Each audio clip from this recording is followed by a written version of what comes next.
So this is just a nice short video, which is just a little bit of unfinished business, because we did this, or we tried to do this in class.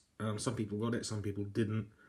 And it's a proof that the left-hand side equals the right-hand side. And I want to kind of use this as my kind of object lesson. If you follow the thinking that I kind of apply here, it's going to be very useful. There's no kind of, I wish I could say there are these rules you can follow and every single proof will follow this pattern. That's just not true, and if I tried to tell you that, I'd be lying.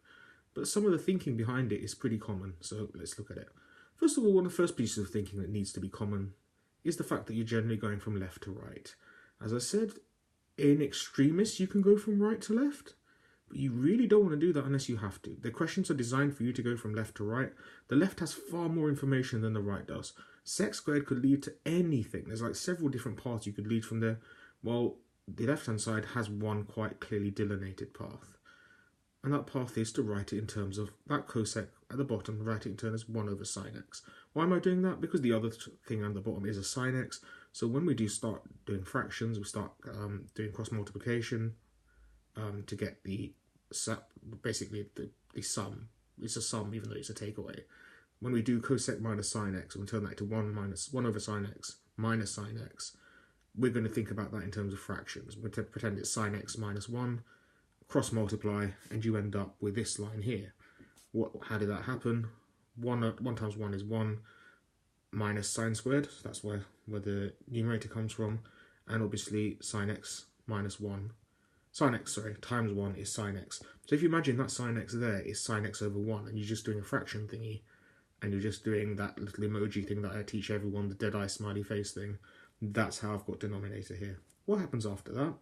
1 minus sine squared x is cos squared x, and that comes from sine squared plus cos squared equals 1. Again, this is another technique I'm demonstrating for you. Quite a useful one to remember is some things like that.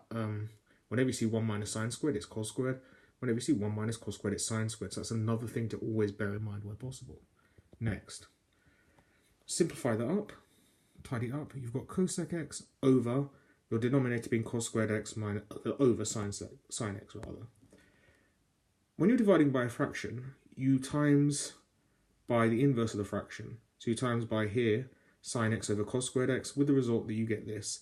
So if you really want to think about it, it's like the denominator of the thing that's in the denominator gets flipped up to the top. Now cosec x and sine x cancel each other really nicely because cosec is 1 over sine. So your next line will have an immediate result after that you get this now, 1 over cos squared x. Now where did that come from?